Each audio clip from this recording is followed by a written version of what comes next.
Welcome to the Ivaldi Sako podcast. Have you ever wondered how some people can manipulate others to do what they want? Sometimes you buy things or you do things that you didn't necessarily want to do in the first place, but you still did them. How does this happen? Well, in this episode, we're going to see the 7 psychological tricks to persuade and influence anyone. These are powerful weapons of influence and not just tricks, all right? And it's basically how to make people do what you want them to do. Once you'll be done listening to this podcast, you'll be aware of all these weapons and will be able to use them and prevent yourself of being taken advantage of and being manipulated by people using them on you unethically. And I want to preface this by saying that if you are here and plan to use these unethically and do bad things for people, please just leave this podcast. It's not for you. But if you know you will use these for good, and help people make better decisions ethically, whether it's in your relationships, your work, your business. Listen closely, because this will serve you tremendously. By the way, if you're new here, hey, welcome. My name is Ivaldi Sako. I'm the founder of OriGrowth.com. We help business coaches and experts attract high-paying clients online automatically every month while educating the world. And here, what I do is I document my journey. I document what I learned to help you become truly free and successful, because I believe it's our right to be truly free and our duty to be successful. And the best way to do that is just by learning from each other. So hopefully I can help you learn faster than what I learned during my journey. All the lessons I learned, hopefully I can help you learn these faster and succeed faster. So if you're interested in that, I suggest you could just click subscribe right now to not forget and miss the next episodes, because they're going to be awesome. And also, we have a little agreement here on this show, and it's just between us. And if you like this show, if you got some value out of it, please, you just share the show with your friend. That's it. If you didn't get any value, you don't share it. So that's our little agreement. Thank you. Now let's get into it. So, I have taken all these weapons from influence, from Robert Cialdini. It's a great book. And these concepts, even if you already know them, they will serve you still, because you will be reminded of them. And we need more to be reminded than to be taught new things, because you just need to use them. Actually, if you just use them and remember that they exist, you will be able to actually live a better life, not be manipulated by people, and maybe help others make better decisions. Whether it's in your relationships, your business, your work, whatever, right? So, I'm going to open the book and tell you about the first weapon of influence, the first psychological trick to make people do what you want. So, first one is reciprocity. Reciprocity and concessions.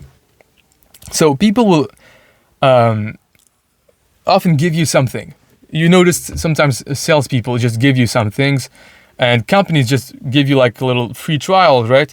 And there's a reason. It's because when you give someone something, we have this internal biological need, this instinct that we owe the other person something.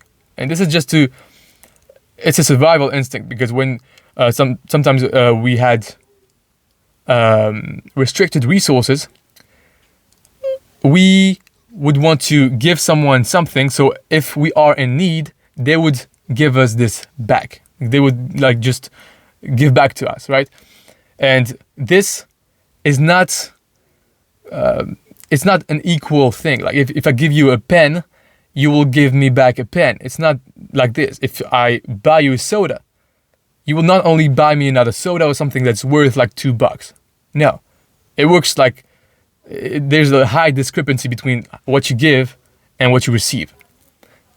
If someone gives you something, you will feel the need to reciprocate, and you will feel the need okay, if you want to, I can help you with this, and this will take a lot more of your time when this person just gave you something like real quick.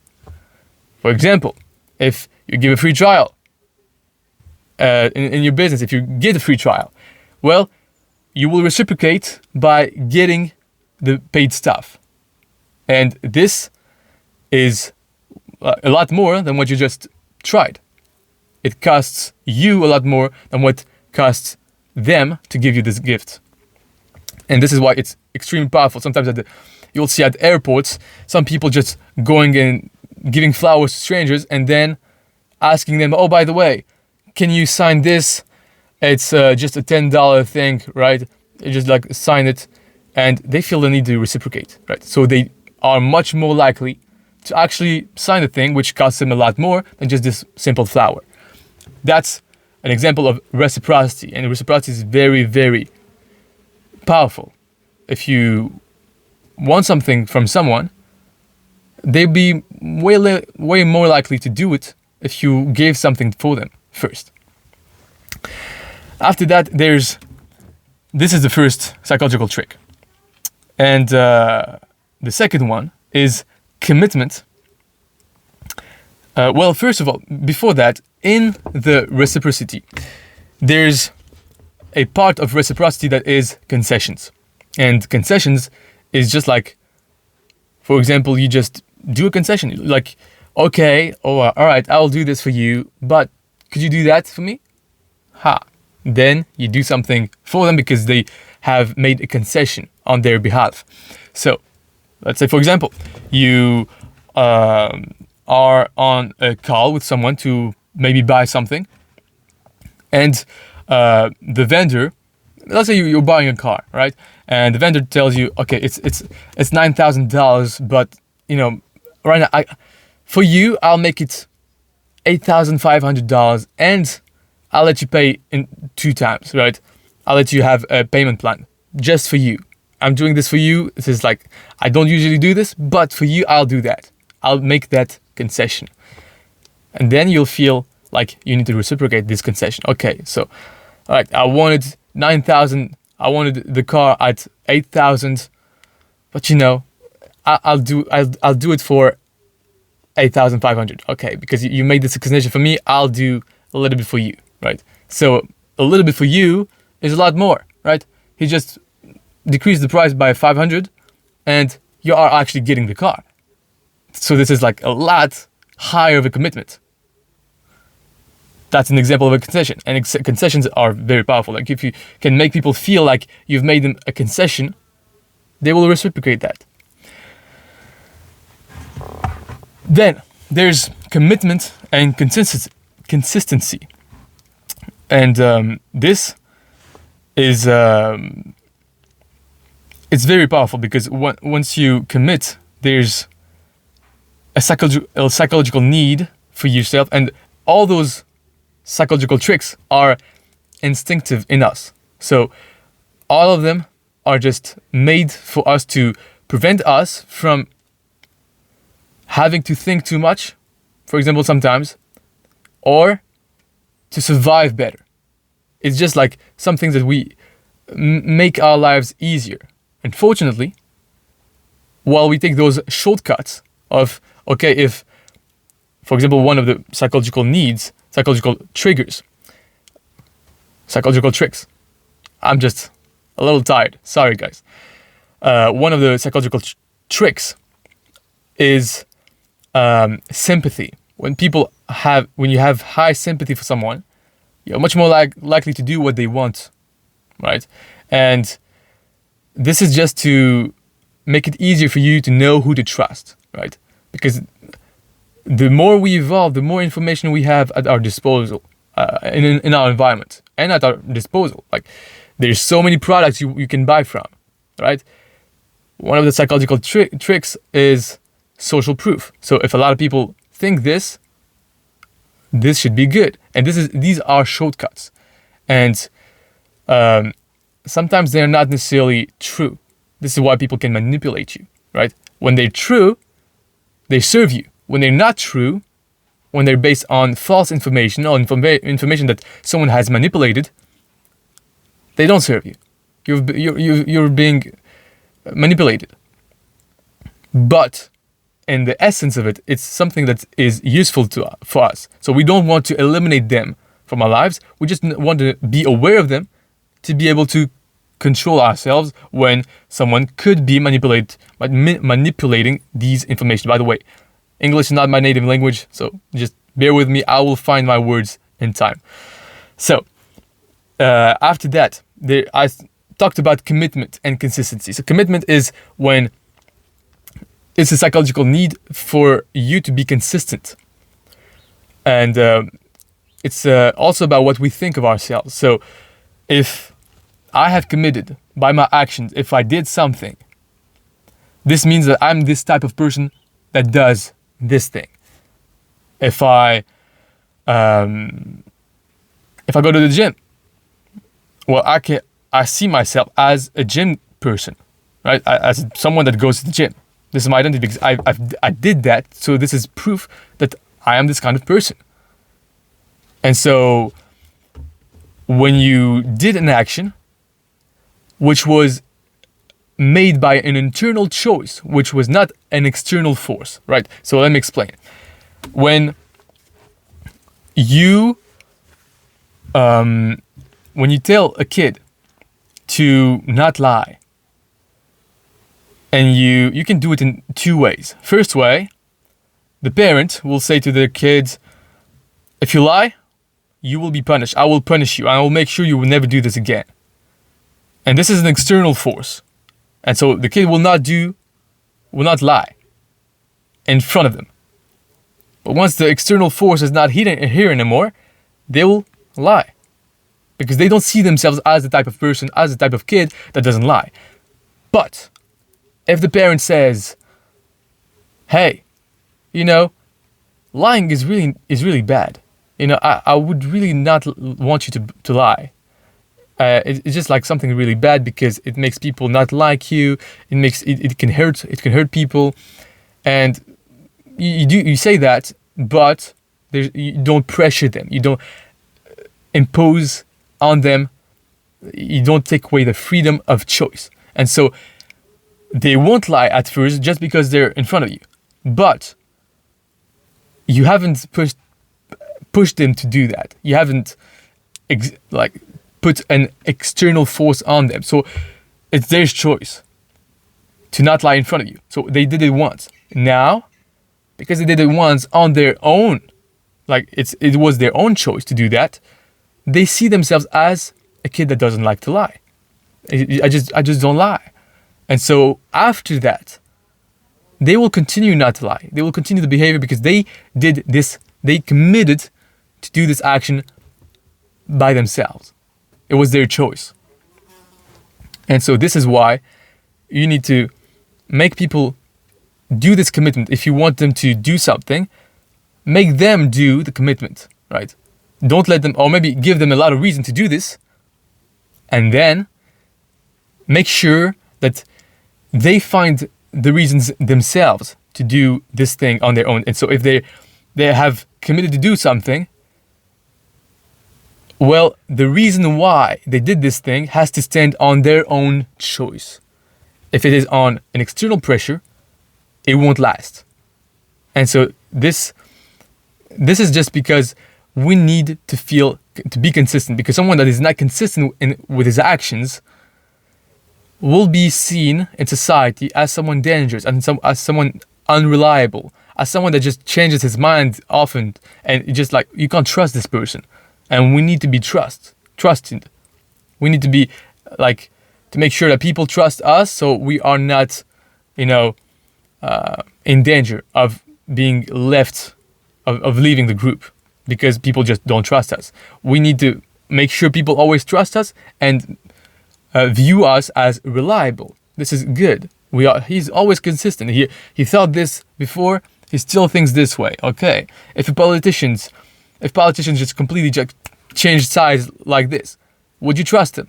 No, they're not consistent with what they say. So the need to feel to be consistent is very high. And so you can use this.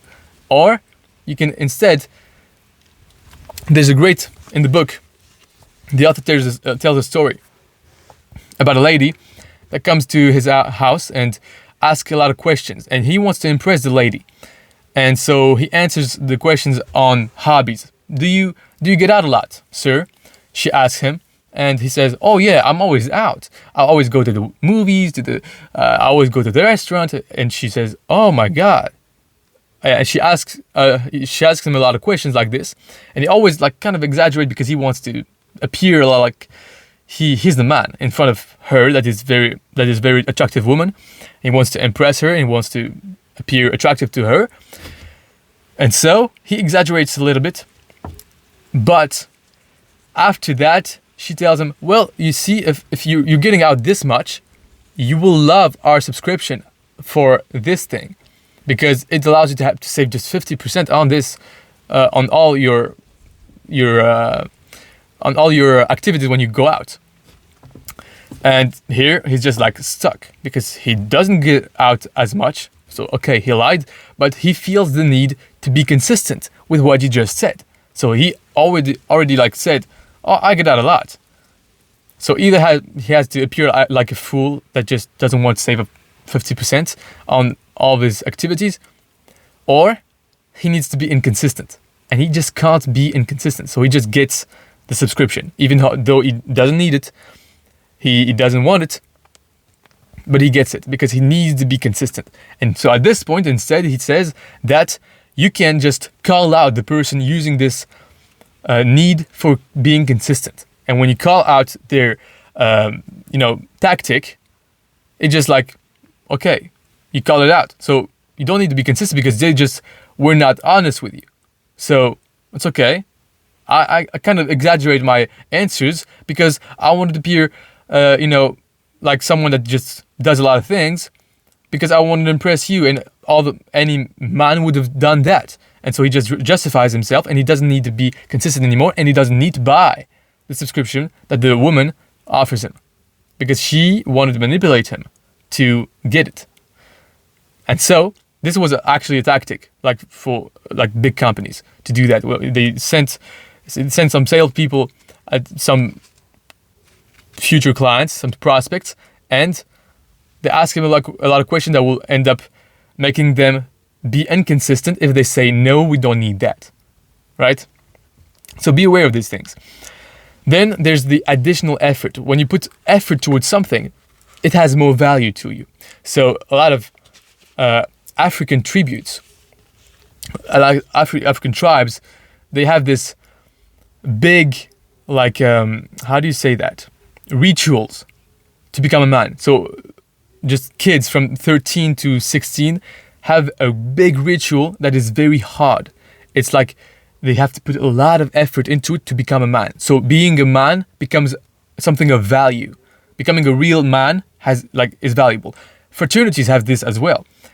You can't enter a fraternity if you don't go through the initiation, right? The initiation process. So you have to do a lot of very hard things, very hard exercises. You need to do different stuff to be able to be accepted. And so when you do this, the fraternity is, in your mind, more valuable because you've worked a lot. Like, it's hard to get into it. And this is something that people do for the survival of the group, for the survival of the fraternity. If the fraternity, everyone can enter in it without any additional effort, well, it's seen as less valuable. And if it's seen as less valuable, less people will enter in it. And at one point, the fraternity just doesn't exist anymore because nobody wants to go in it. But if you keep it like the ability to enter in it very hard, very difficult, and when you have to put an additional effort to enter in it, it seems as more valuable. The military is the same way. You have to pass tests to be able to be accepted to it. Harvard, you have tests. Like not everyone can enter in Harvard, right? In big schools. And there's a reason for it. This way it appears as more valuable. If you want someone else to do something, they must make an internal choice. So I already said that. And yeah. So this was commitment and consistency. And the consistency part is that much stronger if you have like a lot of people around you. The more people you have around you, the more you want to keep your behavior consistent. Then after that is the fourth one. So first psychological trick is reciprocity. Second, forgive me, is consistency and commitment and consistency. And here, the third is social proof. And so social proof is just that. Other people have the truth. That's it. That's the thing. And this is dangerous because sometimes it doesn't just happen with like 5 stars, right, on Amazon or anything like this. It happens everywhere. It happens in real life. If someone crosses the street and if a lot of people cross the street, if you don't know, if you don't see any car, if you don't see any information like saying like you shouldn't do this, you'll trust what everybody else is doing. Okay, what if you don't know what to do in a certain situation? So it's uncertainty and social proof. Like they work sometimes together. So if you don't know something, you'll see, okay, what everyone else thinks. If they think that, this must be true. If all these people think that, it should be true. So I will follow what everyone else is doing. Let me drink a little bit before we continue. And so, it's uncertainty that causes the danger in social proof. When you don't know, you start relying on other people. And you want to be aware of, how could people be mistaken, right? You need to see, okay, is there any information that could tell me that all these people are wrong? Because oftentimes when a lot of people do something, they can be wrong because it's oftentimes like just the effect of one person doing something, another one that didn't know what to do just follows this person. And next thing you know, if you see 2 people doing something, 3 people doing something, 4 people doing something, a lot of people just do it without thinking. So it's just just an effect of a feedback loop. Oh, he sees that, someone else sees that, he does this, someone else sees that he did that, and just like they circle back, right? I don't know if it made sense, but you got my point. So this is pretty easy, social proof, right? And the fourth one, forgive me, is sympathy. People that you find attractive, that have a lot of sympathy, that you find kind and reliable, you will trust them a lot more, right? And this is why people just want, like, people that succeed oftentimes have better looks than ordinary people because people feel like they can trust them more. There's a lot of components that make someone have high sympathy, and it's physical appearance, similarity. So if someone just like looks like someone that you often see, is not just too different, too original, they will have higher sympathy. Compliments. If someone gives you a lot of compliments, you will feel a little like, okay, he's kind, I like this person.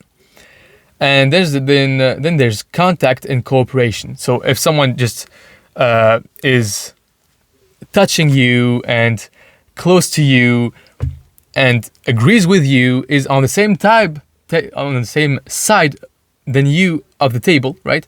So a lot of time when, for example, if you go on a date and instead of sitting right each one in front of the other, sitting right just side by side makes you feel like you're in cooperation instead of just confrontation and competition. And then there's a association. This is very, very powerful. People will associate you with whatever thing you have associated yourself with, but also just things that they have seen before in their experience. Example, if they see someone as one thing that I just had this experience. So, for example, someone comes at your house and they bring dessert, and you eat this dessert with them. In my mind, at least, I had this association with them with this dessert. I love the dessert. It was like strawberry pie, something with a lot of like donuts. Anyway, I'm just hungry just talking about it. Anyway, I love the dessert, and every time I remember this person, I remember the feeling I had when I ate the dessert. So it's an association. Right now, I always like them more. I always like this person more because they brought me dessert. Just like very, very true. And this is why also in charities, when they often ask people to invest or give money during meals, because people have this association. Okay, oh, he's giving me food, I'm eating it, I like it, and I will like as well giving the money. Like, they have a high tendency to give when people especially eat the dessert, right? They feel good. Cool, now give me money. And it works. And yeah, that's the 5th one, I think. Anyway, we don't care about the numbers. Here's next one, authority. And authority is another psychological trick or weapon that you can use, or that can be used against you, that says anyone that looks like someone legit, someone that has authority. And you can have authority with different ways. The first way to have authority is titles. Doctor, professor. This, you associate in your mind the title with someone that just knows a lot of stuff that you can trust. And so, if you have in an ad a doctor talking about a product, you will associate, you know, this doctor must say the truth. He has authority, right? He knows a lot about this stuff. So he must, like, I trust him. This works with celebrities as well. This is why influencer marketing works tremendously. Like, a lot of influencer people, celebrities, talk about a product, boom, this product works like insane. A lot of people buy him. A lot of people trust this person to say the truth, and they get the product just like this, just because he spoke about it. Now, this works also when it's not true and you know it's not true.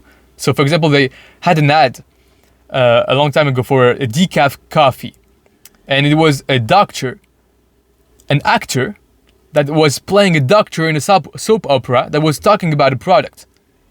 And guess what? People still associated him with a doctor, and so they associated the ad as true. Okay, this must be true.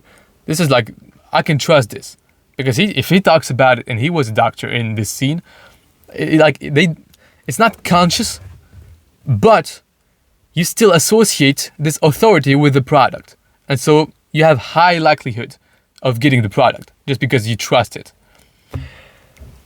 And you can have authority not only with titles, but also with clothes. So they have made a study, at least this is what he says in the book. They have made a study with a man in a suit that crossed the street. And when there were like cars coming, and when some people saw this man in a suit, like really like perfect suit, walk, they just didn't look. They just like trusted him and had him be the authority, and they just crossed as well. But when someone else crossed the street with some like other clothes, they didn't trust him. So this is why a lot of people are in sales just wear a suit. Even in politics, they wear a suit. They like, okay, you can trust this person. Yeah, this was like, if you see someone that is not very well dressed, you will trust them way less than someone that is very, very well dressed. In fact, a lot of scammers are dressed in like perfect suits just to be able to have this instant authority. Like, okay, this person must know what he's talking about. Then there's scarcity, of course. Now, scarcity can be used in different ways. So there's like, the thing that is scarce is in low quantity. So first of all, okay, this is in low quantity. We can't have a lot of it. So okay, it's rare. I wanted more. But something that works even more than this, it's scarcity when there's not a lot of thing compared to how many people want it. Because also there's like social proof that works together, right? Oh my God, there's not a lot of it because there's such high demand for this product. I want it. I want it even more.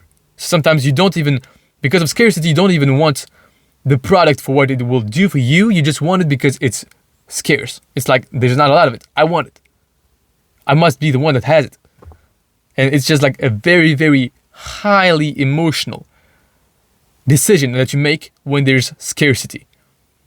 And this is why a lot of the best salespeople use scarcity.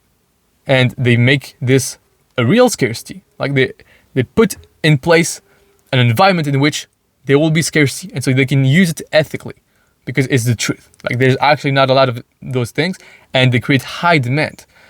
I saw Alex Hormozy in his $100 million leads book launch. He just played with this. He just actually he took the demand for his product, increased it a lot in our mind. Like he increased the perception in our minds of this high demand, and he made people realize how much little there is compared to how much people want it. And this was all true. And it worked tremendously. Like so many people bought. I'm sure so many people bought. I don't know for a fact, but people were saying in the chat, I'm going to buy this. And I think he already sold that, maybe, almost. It's just insane. And so this works tremendously well. But it works better when people want it. So instead of just having low quantities, you want to make sure that people notice that a lot of people want this. This is the frenzy that happens when, in shops, when there's a lot of good deals, right? People just rush themselves to just get it, just to getting it. And you can tell yourself, okay, do I need this product for what it does for me? And if it's yes, well, you might need the product. If it's not necessarily the case, and right now you just want it because it's scarce, now you can be aware of this and just get yourself out of this emotional buying decision, and not make this wrong decision. Now there's another thing. There's in scarcity, in the big psychological trick of scarcity, there's something I don't know he calls it in English, but it's basically when people forbid you to do something, you want to do more of it. So when you tell a kid, you can't do this, but before he could, it just creates an insane thing in his mind, and he wants to do it so much more. For example, they banned the use of phosphate, something like this, right? Just the things to clean clothes. A component of some product, some chemical in the product that cleans clothes. And so at one point they made it illegal because they said it's dangerous for your health.